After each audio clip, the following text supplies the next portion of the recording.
Shalom Aleichem, meu irmão e minha irmã, como vão vocês? Que Hashem vos abençoe em nome de Yeshua.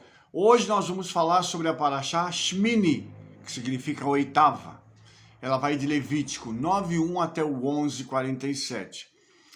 Essa Parashá, ela aborda diversos temas, mas eu gostaria de me prender ao 8, porque Shmini, o oitavo, ela fala do oitavo dia, quando o tabernáculo Mishkan ele é finalmente inaugurado. E a Torá diz uma coisa que a gente precisa atentar a ela. As palavras que estão escritas na Torá diz assim: e aconteceu que ao dia oitavo que Moshe chamou a Aharon e seus filhos e os anciãos de Israel. Essa pequena parte aqui, Moshe chamou a Aharon, em hebraico, ela é um acróstico, tá? E eu gostaria de falar um pouquinho sobre isso, porque quando nós pegamos as últimas letras destas três palavras, nós temos a palavra Makel, tá? Que ela significa, aponta para os três patriarcas Abraham, Isaac e Israel, que é o outro nome de Yaakov. Quando nós pegamos as últimas letras de cada uma dessas palavras em hebraico. Então, nós temos aqui dentro do tabernáculo uma relação com os nossos patriarcas. O que significa isso? Isso significa que o tabernáculo só foi possível ser construído e, obviamente, inaugurado agora, porque na história de Israel, os patriarcas, eles construíram toda uma vivência com o Eterno para trazer Israel até esse momento. Eu quero dizer o seguinte: isso faz parte da história de Israel e da nossa história. Os nossos antepassados construíram o nosso presente. O que estava acontecendo com Moshe e com o povo era uma continuidade de um projeto de construção que o Eterno iniciou com os nossos patriarcas. Bem, quando a gente fala disso, nós temos que levar em consideração as nossas histórias. A história de cada um de nós, ela não é a nossa história individual. Ela é a nossa história conectada com o nosso passado, conectada com os nossos pais, com os nossos avós e com os nossos antepassados mais distantes. Há um DNA que percorre a nossa história. A própria ciência já provou isso, que as pessoas carregam características que vêm dos seus antepassados.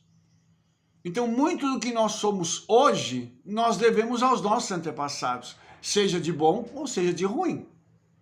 Então, quando nós falamos da construção aqui do Mishkan, do tabernáculo, nós estamos falando de uma obra que não começou com Moshe, não começou com o povo no deserto, ela começou muito antes. Ela começou lá com Abraham, quando o Eterno chama aquele homem e dá a ele promessas. O que está acontecendo nesta Parashá é o resultado de um apanhado de promessas e, obviamente, de vivências com o Eterno, conectando o homem ao Todo-Poderoso, que agora estão se consumando com o tabernáculo. Isso é muito importante nós sabermos, porque a partir dessa concepção que nós temos do tabernáculo, nós vamos entender que há uma interligação histórica do povo de Israel com as suas origens. Nós não podemos negar as nossas origens. Somos judeus, carregamos o nome de Israel, carregamos o Mashiach dentro de nós e nós não vamos negar as nossas raízes. Ok? Então, eu gostaria de continuar falando algumas coisinhas a mais para você, porque quando a gente fala do número 8, ele fala de transcendência, algo que escapa do mundo natural e já vai para o mundo transcendente, para o mundo de milagres, para um mundo que extrapola toda a fisicalidade. Então, na inauguração do tabernáculo aconteceram grandes milagres, que extrapolavam, inclusive, o intelecto humano. O intelecto humano não podia alcançar as coisas que iam acontecer na inauguração do tabernáculo. E é uma coisa muito interessante também, porque quando nós falamos disso aí, nós estamos falando de uma atuação direta do Criador em meio à sua criação. Ou seja, o Criador vai se manifestar no meio não só do seu povo, mas de sua criação, do deserto, do mundo em geral. Entende isso? Então, há uma conexão entre o Criador e a sua criatura, ou a sua criação, de uma forma mais ampla, uma forma menos genérica e mais ampla, ok? Então, só para a gente continuar aqui, a gente fala sobre esse 8, né? Que ele aparece de novo lá depois da festa de Sukkot, que é Shmini Atzeret, que é o 8º dia, né? E a celebração máxima em Sukkot, e nós inclusive entendemos que a vinda de Mashiach vai se dar nessa época aqui, tá? Então, há uma assembleia do 8º dia, Shmini Atzeret, é uma assembleia que nesse dia se reúne para celebrar ao Senhor. E ali temos a alegria da Torá, do contato com a Torá, da nossa quase que fusão com a Torá. Porque a Torá, ela não é um livro. A Torá é uma pessoa. A tradição judaica diz que o Mashiach é a Torá viva. Então, quando nós estamos falando de Torá, Shmini Atzeret, nós não estamos falando de nos alegrar com um livro, com algo que é físico. Nós estamos falando de algo que extrapola a fisicalidade de novo e que nós nos alegramos com uma pessoa, que é a pessoa do Mashiach em nós.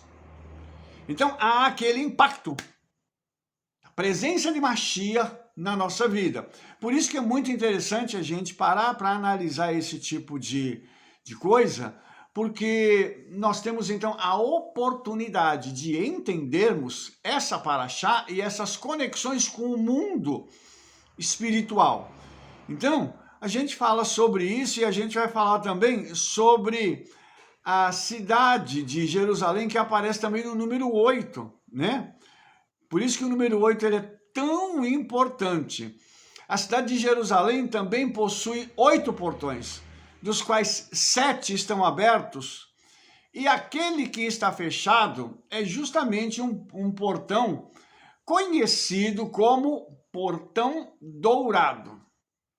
E esse portão, segundo a tradição dos nossos sábios, será aberto quando Mashiach vier. Aqui eu gostaria agora de me deter um pouco mais falando sobre essa questão dos portões de Jerusalém, para que haja um entendimento melhor, tá? Eu vou citar agora os portões, tá? Temos o portão dos leões, o portão de Herodes, o portão de Damasco, a porta nova, o portão novo, né? O portão de Jafa. Nós temos o portão de Sião, o portão do lixo e, finalmente, o portão dourado. Eu vou tentar aqui mostrar para você, obviamente que nós não vamos ter aqui como mostrar as figuras, mas eu vou tentar te explicar um pouquinho mais sobre esse portão dourado, a importância dele relacionada com a vinda de Mashiach, tá? Para a gente poder entender a conexão com o número 8. Eu estou fazendo tudo isso para te mostrar que na Parashá Shmini há uma conexão profética com a vinda de Mashiach. E isso ligado ao número 8.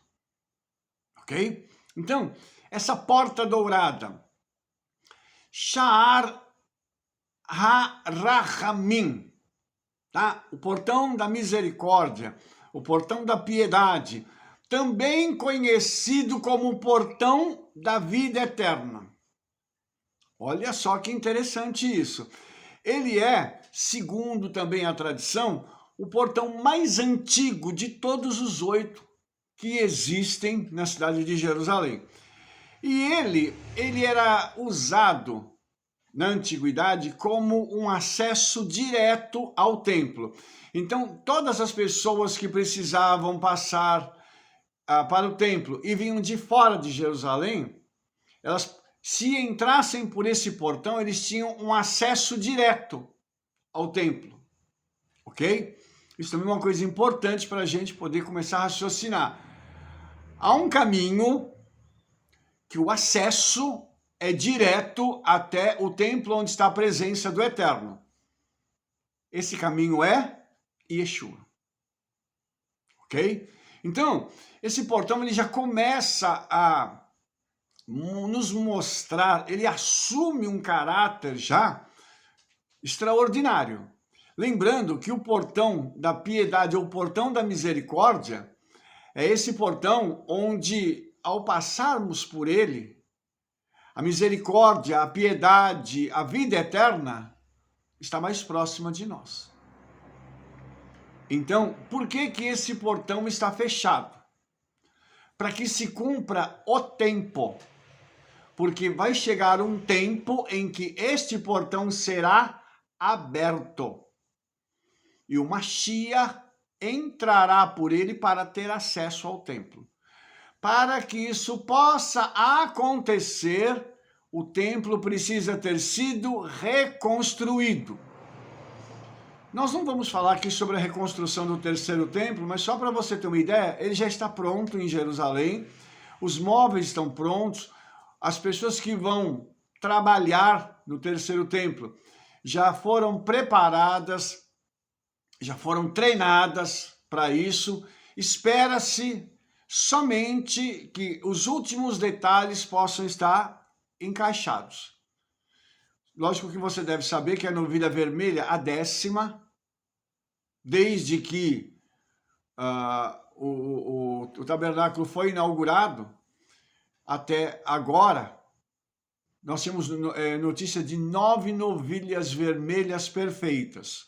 Acharam a 10ª, estão ainda em análise para ver se ela é perfeita, porque se ela for uma novilha perfeita, ela já vai também pavimentar o caminho para a reconstrução do terceiro templo. Então, todas essas informações, elas formam a base daquilo que a gente vai continuar falando agora, tá? Então, o significado desse portão dourado, ou Sha'ar HaRachamim, ele era muito importante, principalmente em Yom Kippur, que era o dia do perdão. Por quê? A porta aberta leva diretamente, ou levava, né, à esplanada do Templo de Jerusalém. Então, a entrada do grande templo, o pessoal tinha acesso através desse portão. Mas quando você voltava para o lado oposto, você via o Vale de Cédron nas costas, tá? E o Monte das Oliveiras podia ser visto ao fundo. Então, a localização geográfica desse lugar é muito importante. Quando alguém tira uma foto de lá do Monte das Oliveiras, da mesquita, da Cúpula Dourada, via de regra, aparece na foto esse portão. Por quê? Porque o local de onde as pessoas vão tirar essa foto era o local onde provavelmente havia uma rampa um pouco mais abaixo que conectava esses dois lugares. O Monte das Oliveiras ao Monte do Templo. Ok? Então isso é muito importante a gente entender, porque para a gente tem uma conexão profética, tá? Esse portão, quando a gente fala sobre ele e analisa a literatura talmúdica, tá? Ele também era conhecido como o portão de Shushan, por causa da sua direção ao leste, tá? Que é a direção da cidade de Suzã, a capital do Império Persa, tá? Talvez, né? Talvez o Talmud tenha registrado isso por conta da atuação de Ciro, aquele grande rei persa que ordenou o retorno dos judeus a Jerusalém após o exílio babilônico. A gente não tem essa informação.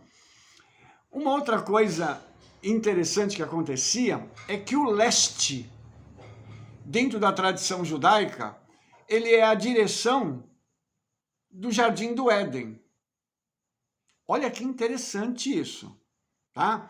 Então, esse portão dourado, figurativamente falando, que dá acesso ao templo, dava acesso também ao Jardim do Éden. Entende? Então, veja só a importância que esse lugar tem até hoje. Uma outra coisa é que em Yom Kippur, o mensageiro, que era geralmente um sacerdote, ele pegava o bode expiatório e levava ele para sair dali para o deserto, ok? Então aquele portão também era um portão de saída para que o sacrifício fosse levado lá para fora, no caso esse bode, entendeu? A purificação, a cerimônia de purificação da novilha vermelha também envolvia entrar com o sacrifício através do portão oriental, desse portão para o Monte das Oliveiras. A pessoa saía então para o Monte das Oliveiras para que ali fosse feito o sacrifício da novilha vermelha, ok? E como é que esse portão foi fechado? Por que que ele foi fechado? Isso já é parte da história recente. Isso aconteceu no ano de 1541, por ordem de um sultão otomano chamado Suleiman ou Solimão o Magnífico, tá?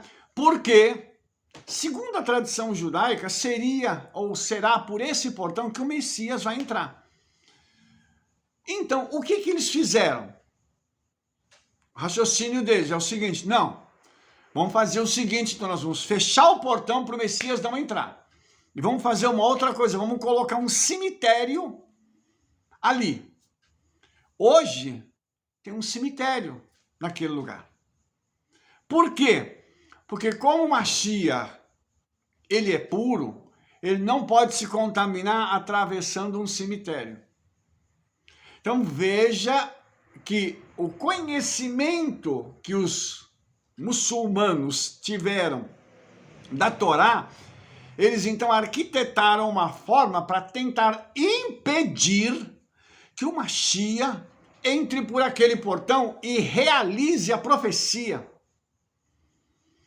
Tudo isso para você entender que fora de Israel, o mundo que rodeia Israel, que é um mundo muçulmano, se você pegar um mapa e você olhar as nações ao redor de Israel, são todas muçulmanas. Eles odeiam Israel, eles odeiam nós que somos judeus.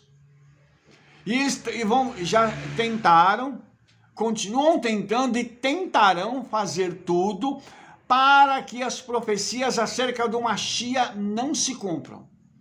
Essa é uma tentativa.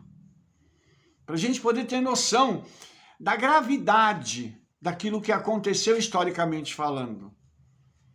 E de como ainda hoje a ONU, sabe, protege o mundo muçulmano e os palestinos e condena Israel por qualquer coisa. Se o povo de Israel respirar, a ONU condena. Impressionante isso. Por quê? Porque existe um espírito que faz oposição a Israel para que a escritura não se cumpra. Isso é fácil da gente entender. Por que que o nosso adversário não quer que a escritura se cumpra? Porque caso uma profecia não se cumpra, o Eterno ele vai ser considerado como mentiroso. Ele disse algo que não aconteceu. Então ele assume o mesmo caráter de Satanás. Aí você vai me dizer assim, mas Rabino, por causa de uma coisa que não se cumpre, o Eterno pode ser tido por mentiroso? Sim, porque o adversário ele é extremamente legalista. Ele vai pegar aquilo que está escrito para tentar levar a pessoa ao pecado. Ele fez isso com Yeshua. Ele usou a escritura para tentar induzir Yeshua ao pecado. Você está entendendo? Então, quer dizer, o inimigo ele faz isso, ao contrário do eterno. Então, isso tudo tem acontecido, irmãos, para que o eterno possa ser descredibilizado, ou seja, ele possa perder todo o crédito. E assim, o nosso adversário possa ser igualado a ele, ou seja, acabou. Acabou tudo, acabou o mundo espiritual, vai virar tudo um caos. Mas a gente sabe que o eterno não se deixa escarnecer. E tudo que ele prometeu, ele vai cumprir. Aí nós temos então, saindo um pouquinho da história, vamos para a Bíblia. O profeta Ezequiel, ele tem uma visão desse lugar. No capítulo 43, eu vou ler 4 versículos para vocês, do 1 ao 4, diz assim: Então me levou à porta que olha para o caminho do Oriente, o portão dourado.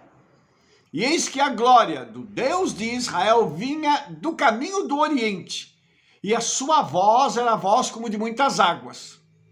É engraçado que isso aqui é dito acerca de Yeshua, tá? E a terra resplandeceu por causa da sua glória. E o Hanan, lá no livro de Apocalipse, vê essa mesma coisa aqui. E o aspecto da visão que eu vi era como o da visão que eu tinha visto quando vim destruir a cidade.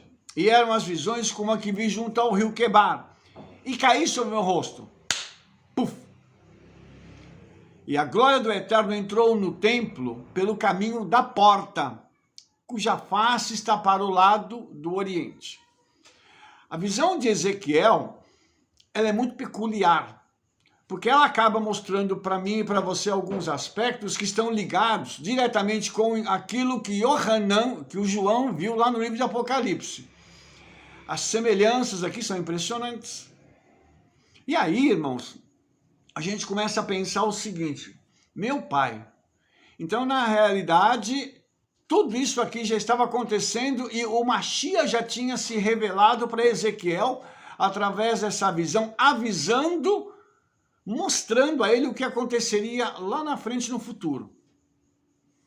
Olha que coisa impressionante isso. Por isso que a Bíblia, ela precisa ser muito bem estudada, entendida e interpretada, para que nós possamos compreender tudo isso aqui. Essa visão aqui, ela diz respeito ao que vai acontecer ainda. Essa glória, ela ainda vai entrar no terceiro templo.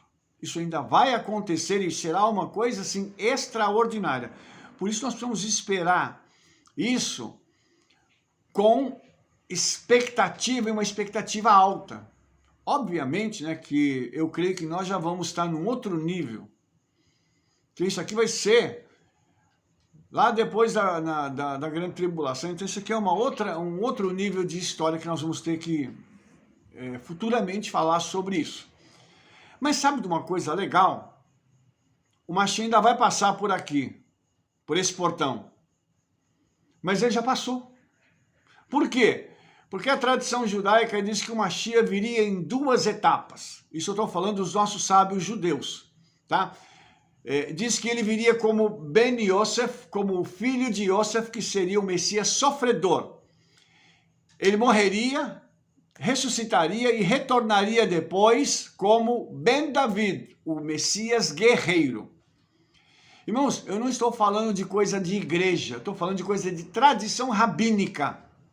Isso os rabinos dizem, ok? Então isso aqui é uma coisa muito séria. Porque isso aqui não é teologia cristã, não. Isso aqui é teologia judaica. Tá bom? E ainda que alguns pseudo-rabinos ou pseudo-sábios digam que não, isso aqui não é assim, porque coisa não é desse jeito. Os nossos sábios, eles dizem, isso está escrito, tem muitos exemplos na literatura rabínica. Obviamente, eu não tenho tempo agora de tratar desse assunto. Nós já tratamos disso em vídeos anteriores. Fique atento, então, para tudo aquilo que a gente já falou, para você poder, então, encaixar isso de forma a entendermos toda essa questão. Deixa eu ler agora Mateus 21, de 1 a 5. Está escrito assim: E quando se chegaram perto de Jerusalém e vieram a Betfagé, ao Monte das Oliveiras, então mandou Yeshua 2 discípulos, dizendo-lhes: ide à aldeia que está diante de vós, e logo achareis uma jumenta presa a um jumentinho com ela. Desprendei-a e trazei-mos. E se alguém vos disser alguma coisa, diga que o Senhor precisa deles, e logo os enviará. Vou precisar da jumenta, mas vou devolver de volta, tá? Isso vai voltar, vai haver um retorno. Ora, tudo isso aconteceu para que se cumprisse o que foi dito pelo profeta que disse: dizei à filha de Sião, eis que o teu rei aí te vem, manso e assentado sobre uma jumenta e um jumentinho, filho de um animal de carga. A profecia se cumpriu. E Yeshua entrou por que porta? Pelo portão dourado. Ou seja, essa profecia que teve lugar e teve cumprimento nesse momento relatado por Mateus aqui no capítulo 21. Então, o Mashiach passará pelo portão dourado? Ele passou. Ele passou, e quando ele passou por lá, ele já passou sendo aclamado pela multidão como o Mashiach. Por quê? A multidão o reconheceu e entendeu que aquilo que estava acontecendo era o cumprimento de uma profecia. E isso, irmãos, precisa ficar muito claro, para que as pessoas depois não tentem tirar o crédito da Brit Hadashah, que a gente conhece como Novo Testamento. Ah, isso aqui foi escrito por homem. É lógico. A Torá foi escrita por homens. Ela foi dada pelo Eterno, escrita por homem. Não tinha que descer um anjo aqui e escrever. Aliás, as religiões que dizem que veio um anjo e escreveu, o negócio está bem sério pro lado deles, porque não tem nada que consiga provar o que eles disseram. Aqui não, aqui nós temos provas. E as provas estão todas em Israel. Se você for para lá, você vai viver isso aqui ao vivo e a cores. Por isso é importante a gente entender que Yeshua passou por esse portão e ele cumpriu a profecia. Tá? Só continuando, e muitíssima gente estendia suas vestes pelo caminho, e outros cortavam ramos de árvores e as espalhavam pelo caminho. E as multidões, tanto as que iam diante como os que o seguiam, clamavam dizendo: Hoshiana, o filho de Davi, ou em português, Hosana. Ó, salva-nos, filho de Davi, bendito que vem em nome do Eterno. Hoshiana, salvação das alturas. E entrando ele em Jerusalém, toda a cidade se alvoroçou, dizendo: quem é este? E a multidão dizia: este é Yeshua, o profeta de Nazaré da Galileia. Veja, a profecia aqui se cumprindo, a profecia aqui se tornando história. E aqui, irmãos, nós temos aquilo que o profeta disse acontecendo de fato e de verdade em Israel. Mais uma vez, irmãos, o portão dourado, ele é o local onde a profecia se cumpre. E neste caso aqui, para cumprir a primeira parte, o Mashiach entraria pelo portão dourado. Como Ben Yosef, como o Messias sofredor, mas depois ele vai entrar como Ben David, o Messias guerreiro, que vai entrar por esse local para reinar em Jerusalém. A parte 1 da profecia está cumprida. O relato está aqui em Mateus capítulo 21. Nós não temos dúvida quanto a isso, tá? A história registra e está aqui para a gente. Então, o que está faltando? A parte 2. O que o Eterno fez? Ele colocou um lapso de tempo. É como se ele abrisse um parêntese na história para que algumas coisas pudessem acontecer e depois a história emenda. Do lado de lá, com a vinda de Mashiach, cumprindo o restante da profecia relacionada ao Mashiach ben David. Isso é tão interessante, irmãos, que se você pegar o Sidur, que é o nosso livro de orações, se você pegar os escritos da tradição hoje, dos rabinos hoje, tá? Os rabinos modernos, eles falam do Mashiach ben David. Se os nossos sábios dizem que Ben Yosef viria primeiro antes de Ben David, se eles estão falando hoje sobre Ben David, isso significa que Ben Yosef já veio. O raciocínio é simples. Ninguém tem que inventar nada aqui, ninguém tem que criar nada diferente. É só raciocinar. Então, até no judaísmo ortodoxo, no judaísmo rabínico, os rabinos, os sábios de hoje, certamente têm consciência que se eles estão esperando Ben David, é porque Ben Yosef já veio. Lógico que eles não vão admitir que Yeshua é Mashiach ben Yosef. Isso seria admitir algo que é terrível. É dizer o seguinte, nós tivemos cegos por 2000 anos. Os cristãos lá, que a gente tanto bate neles, enxergaram isso e nós não. Os judeus messiânicos enxergaram isso e nós não. Isso é um atestado de cegueira espiritual. Mas o próprio Shaul diz isso, o nosso querido apóstolo Paulo, né, como a gente conhece aí, ele diz isso, que o endurecimento veio em parte a Israel até que a plenitude dos gentios haja entrado. Então os judeus estão endurecidos para não enxergar. Por quê? Porque há um tempo que precisa se cumprir. E para que esse tempo se cumpra, é necessário que eles não enxerguem. Até que esse tempo chegue na plenitude. Ok? Então, a Brit Hadashah, como é que ela trata isso? Esse portão na Brit Hadashah é chamado de Porta Formosa. Atos 3:2 diz assim, e era trazido um varão que desde o ventre da sua mãe era coxo, e o qual todos os dias punham à porta do templo chamada Formosa, para pedir esmolas aos que entravam. Amados, isso aqui é uma coisa espetacular. Preste atenção, porque nós estamos chegando ao final desse vídeo, mas eu preciso te mostrar algo aqui que é muito interessante. Esse portão, ele dava acesso ao templo. Lembra disso?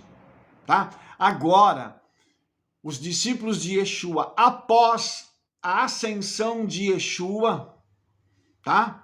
Após o derramamento da promessa de Joel, capítulo 2, que era a unção do Ruach HaKodesh, do Espírito Santo, está sobre eles. Isso aconteceu em Atos 2.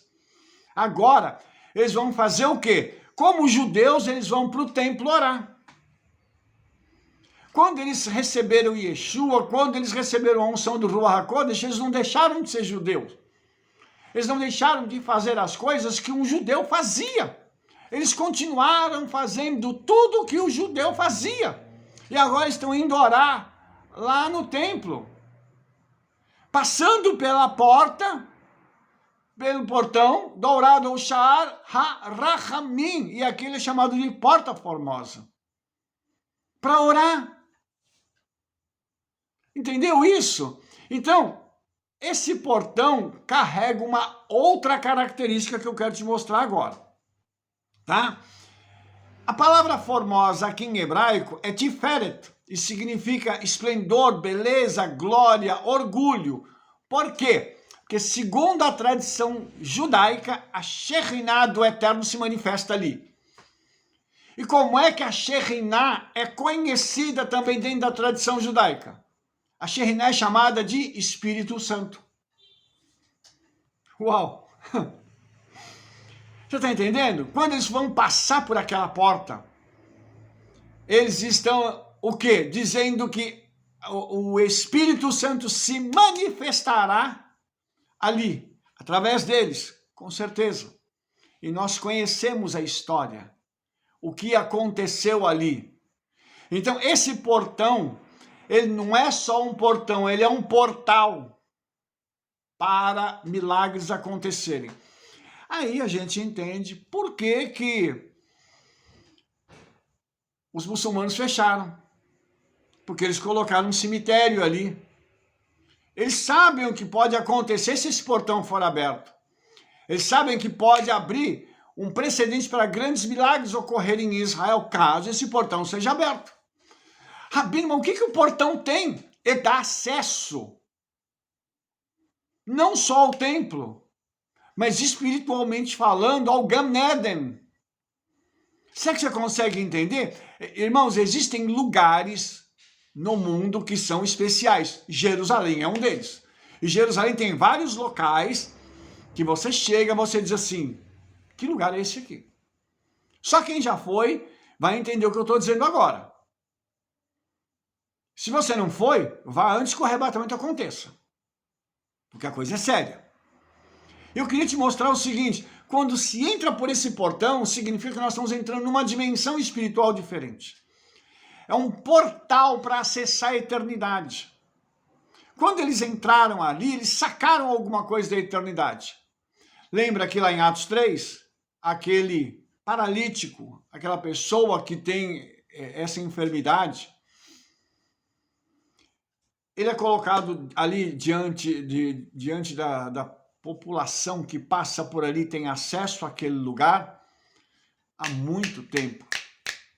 Os sacerdotes entram por ali, os levitas entram por ali, ninguém nunca disse nada para ele. Aí chegam 2 discípulos de Yeshua. Ele pede uma esmola, a palavra qual é? Olha, eu não tenho ouro nem prata, mas o que eu tenho vale mais do que tudo isso. Em nome de Yeshua, levante e anda. Eles carregavam uma unção que foi ainda potencializada quando eles passaram por aquele portão. Será que você entendeu isso? O local potencializou o que eles já tinham. Quando nós vamos a um local onde as pessoas estão sedentas e abertas para a manifestação do Senhor, aquilo se transforma em uma festa. Mas todas as vezes que nós vamos para algum local onde as pessoas estão trancadas, fechadas, poucos milagres acontecem. Isso aconteceu com o próprio Yeshua. Eu estou te falando de experiência. De 43 anos de experiência de andar com Yeshua e essas coisas acontecerem. Nós somos convidados a ir para igrejas onde o Senhor assim derrama. É uma glória assim nunca vista. Como nós vamos para locais também, para determinadas igrejas que parece que tem uma sala de gelo, tá? Onde nada consegue transpor aquilo. E a gente vai, ora, faz, bate e a coisa não acontece. Por quê? Porque existem locais onde a presença do próprio Espírito Santo é querida. E ali acontecem as manifestações, porque Yeshua é bem-vindo naquele lugar. Tem lugar que ele não é bem-vindo. Nada acontece. Tá? Qual é, então, o fechamento dessa nossa paraxá? É entender que a paraxá Shmini vai nos conduzir para um mundo de milagres, uma dimensão espiritual completamente diferente da dimensão que nós temos. Então essa paraxá, se você continuar na leitura dela, ela vai te dar elementos que são ferramentas para te conduzir até essa dimensão espiritual. Obviamente que eu tenho que pegar isso e interpretar e entender que eu tenho que usar essas ferramentas para o meu benefício e para a glória do nome do Senhor. Então tudo isso, irmãos, é o nosso dia a dia. Eu tenho que pegar isso e sacar isso do reino do Espírito. Hoje nós não estamos em Jerusalém. O portão dourado não está diante de nós. Mas, o que nós temos hoje? Nós temos a presença do Ruach HaKodesh, o Espírito Santo, que poderá nos conduzir a essa dimensão espiritual. Obviamente que eu tenho que querer isso. Obviamente que eu tenho que estar numa situação em que eu tenho que me colocar diante do Senhor e dizer assim, Senhor, sou pecador, preciso de ti, me ajuda, me santifica e me abre perspectivas para mim entrar nessa dimensão espiritual, para que grandes milagres possam acontecer. Entendeu? Então, que essa paraxá possa trazer para a gente esse acesso a essa dimensão espiritual e que nós possamos entender o seguinte, a vida não é só a nossa normalidade do dia a dia. Ela é muito mais do que isso. E o mundo espiritual, ele é muito mais real do que o mundo físico. Aqui atrás de mim tem uma parede, tem 2 quadros, 3 quadros. Isso aqui é real? É, mas o mundo espiritual é muito mais real do que isso aqui. Você está me entendendo? O dia que eu entender isso, o dia que eu compreender que eu caminho em 2 mundos paralelamente, a minha vida vai mudar. Sabendo que os milagres estão acessíveis a mim e a você, desde que nós creiamos. Eu tenho que ter emuná, fé, para crer que o milagre vai acontecer. Ok? Que o Eterno te abençoe em nome de Yeshua. Se você gostou desse vídeo, dê um like, favorite ele aí, clique no sininho para você receber todas as nossas recomendações, espalhe para todo mundo o trabalho que nós estamos fazendo. Manda esse vídeo para todos os teus conhecidos. Sabe por quê? Nos veremos no nosso próximo vídeo. Shalom, shalom, Shavuot Tov, Beshem Yeshua Mashiach, o rei de Israel. Toda Rabá.